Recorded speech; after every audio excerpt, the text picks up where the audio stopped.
Hey everybody, I'm Binkle Monkey, and William Shakespeare once wrote, "All the world's a stage, and all the folks merely players." Okay, maybe he didn't say folks, but you know what? This theater major really doesn't like Shakespeare.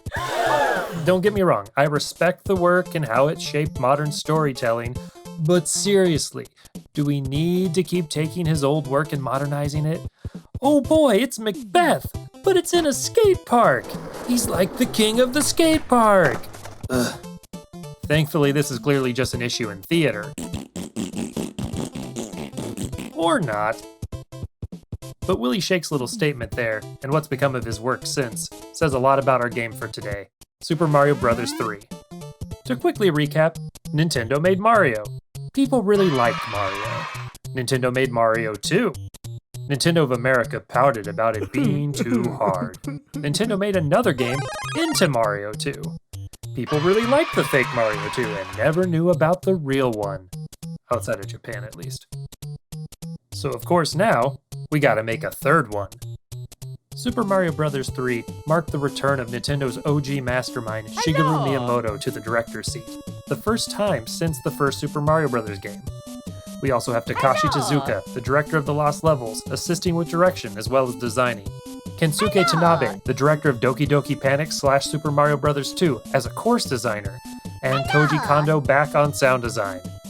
Rounded out by the rest of the staff of Nintendo Entertainment Analysis and Development, the production team was set, and the curtain was, quite literally, ready to rise on their newest work.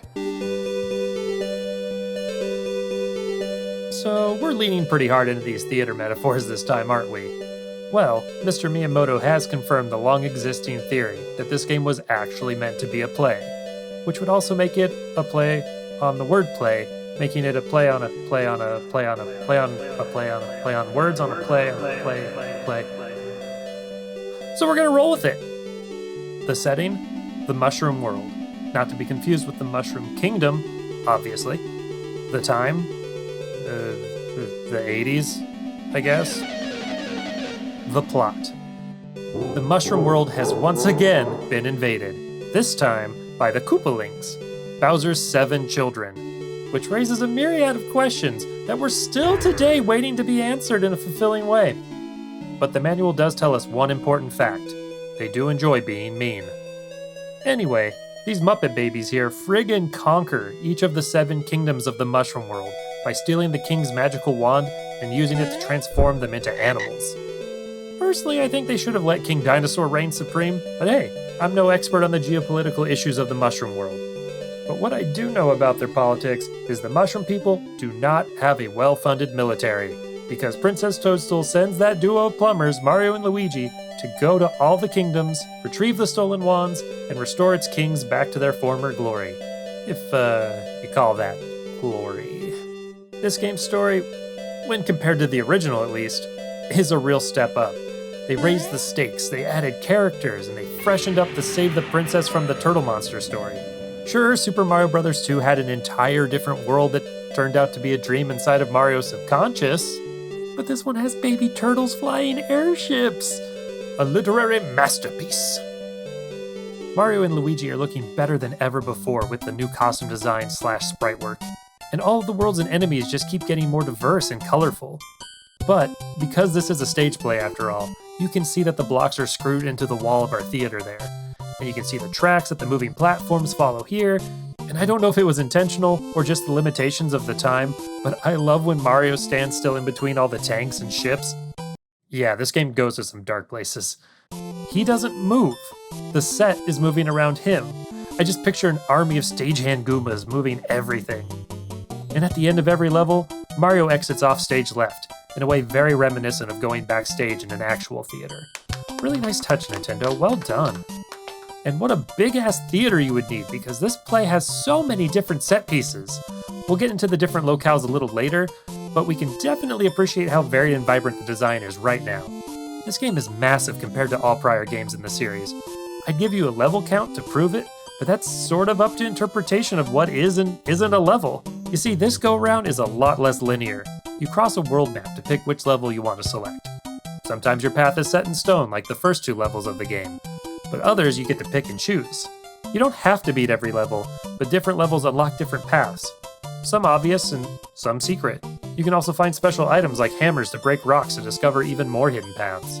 It feels like if I mention one thing about this game, I have to mention another interconnected thing just to help explain how cool it actually is.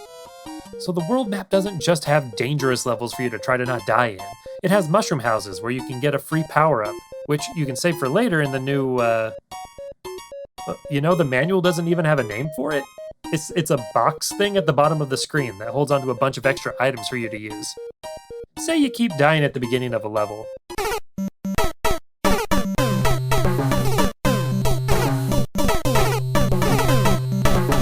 Well, you can just slap on an invincibility star from the box and go to town. And this game's costume designer outdid themselves when it comes to power-ups. You still have the mushroom and the fire flower and the aforementioned invincibility star, but now you have a leaf that gives you raccoon ears, a tail, and lets you fly. Because duh, of course it does. Very, Naruto of you there, Mario. There's also a frog suit that is the absolute doofiest thing to control on land, but it lets you swim in clean, straight lines instead of that awkward bobbing of regular Mario.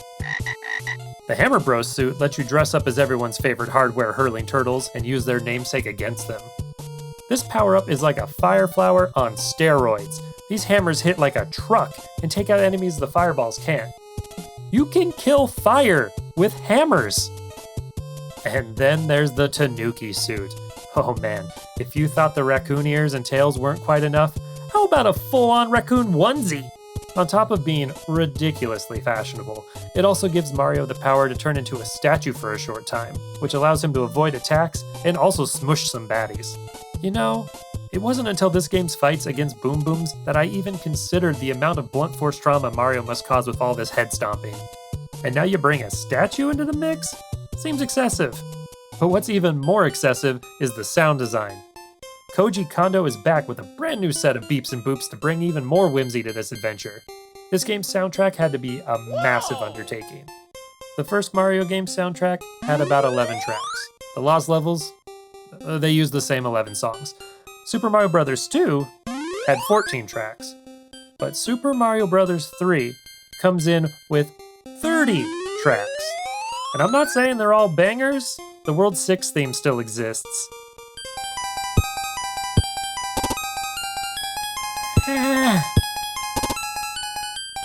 But tracks like Overworld 1 and Overworld 2 are instant video game classics, not to mention my personal favorite, the Hammer Brothers fight music.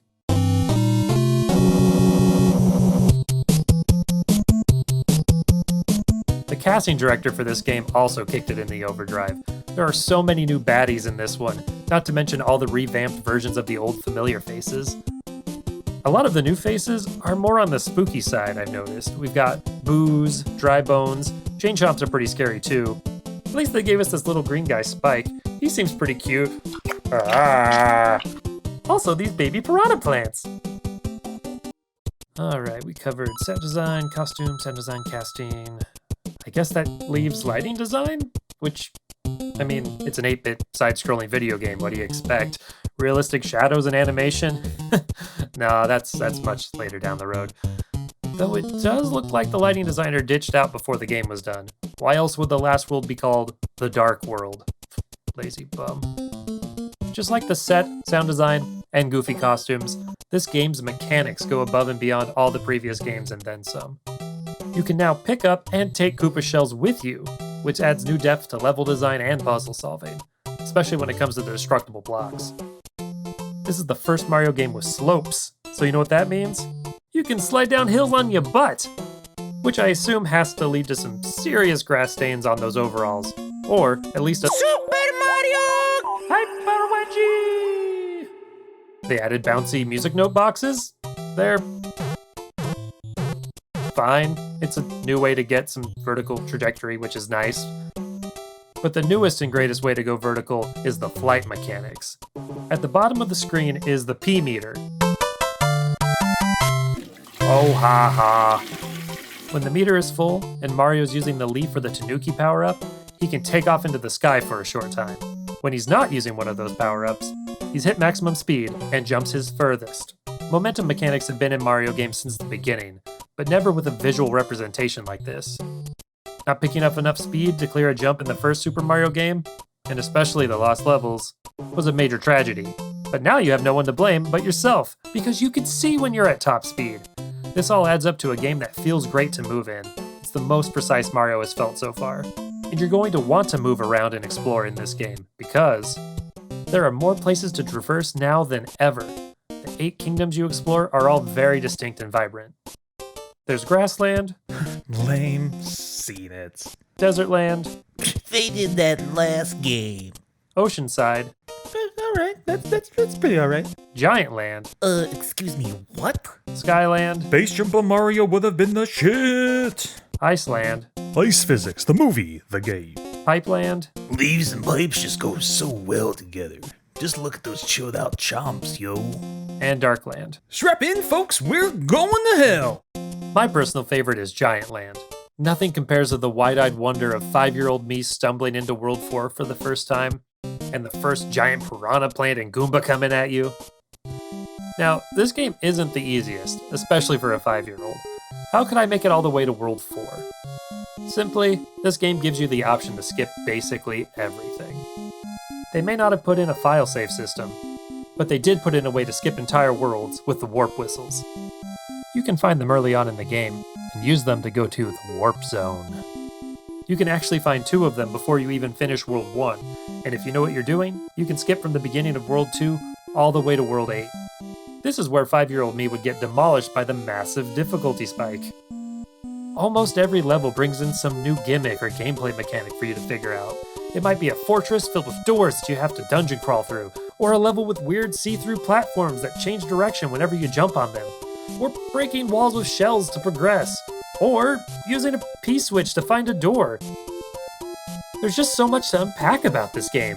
I haven't even mentioned the Hammer Bros wandering the world map, or the music box you can get to make the Hammer Bros fall asleep and sneak by them. There's a matching card game that can pop up on the world map that gives you even more items, or the coin ships that appear when you meet very, very specific criteria I don't want to go into right now. So many additions, so little game space. But not every addition is a good thing. This is Mario's first foray into that platforming tradition, the auto-scroller. You no longer have the authority to decide the speed at which you can do a level. Instead, it does it for you. Normally, these are levels with lots of death pits and precise platforming that has to be done on the level's terms. These, in general, kinda suck, and every world is capped off with a battle with one of the Koopalings after crossing their heavily weaponized airship, which is an auto-scroller. And, these ships... Yeah... Well, I don't think that... No, that's missing. Shouldn't there be a... Ooh. Just a minute. Federal Aviation Administration, how can I help you? Hi, I want to report some aircrafts that I don't think are up to code. All right, sir. What sort of violations have you observed?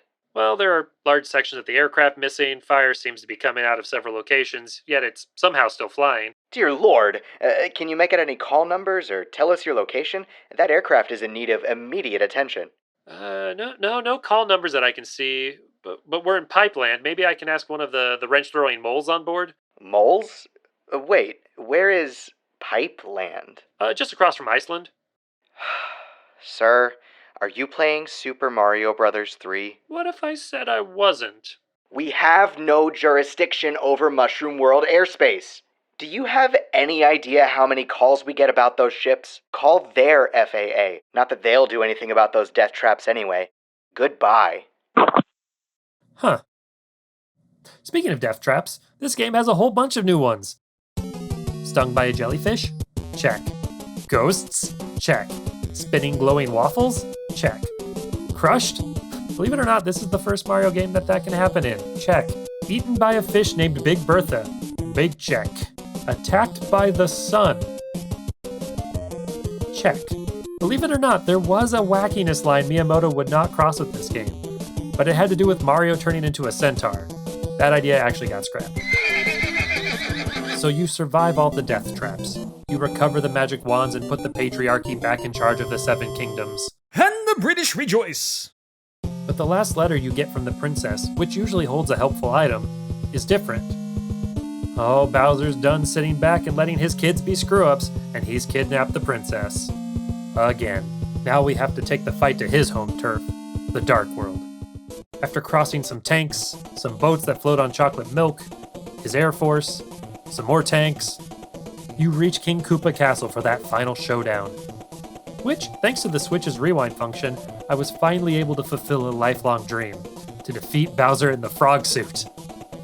So you beat Bowser, save the princess, the credits roll, and the curtain falls on this epic Mario adventure. The most epic adventure he's gone on so far by a long shot. I feel like I skipped over so many things about this game, like how there's a separate 2-player game where you can battle each other in a Mario Bros. Arcade mode. Or the boot! Or how Nintendo and Universal made a feature film basically just to hype this game. And by all accounts, It's so bad. So going back to the beginning of the video, to Shakespeare and players and tacky remakes, how exactly does this game fit into all of that? Well, there's the very literal take where the game is in fact a theatrical production, and every stage is on a stage, which puts on plays that the player plays through, #meta. The part about remakes is the more important part here though. This is Super Mario Bros. 3, meaning it could have been a copy-paste of the last 2 games. Kind of like how every The Hangover movie follows the exact same pattern as the last. Yeah, remember those? Those happened. And Nintendo really could have gone down that route. The Lost Levels isn't that different from the first Super Mario game. They had a better handle on the hardware, and they made some changes for the better. But that clearly wasn't fulfilling for them. Otherwise, this game would have looked exactly like the last 2. Instead, we got this brand new take on the series, which kept the best parts of the past intact and expanded on it exponentially. This game is a perfect example of how to freshen up a franchise. You know what? Bring up the ranking list, but skip the drumroll. Skip it. Let's just put it on the top. It's the king of the NES era of Mario games. We all know that. I don't think it's arguable. This game just expands what made all Mario games before it great and set the bar even higher for future games. Speaking of future games, we're going to take a little break from Mario before jumping into the Super Nintendo era. I don't want to burn out on Mario, and I don't want you to burn out on him either. So instead, I thought we'd start another ranking list to keep it fresh. And what would be more fun than to bring a little 90s turf war back into the limelight? Oh yeah, Sonic the Hedgehog. So let's see all the things that Sega does that Nintendo don't as we blast process through the Genesis era of Sonic games. We'll be back next time with Sonic the Hedgehog. Until then, thank you so much for watching. If you're enjoying what we're doing here, please give us a like, a share, subscribe, ring the bell, do all the YouTube stuff, and we'll catch you next time. Have a good one.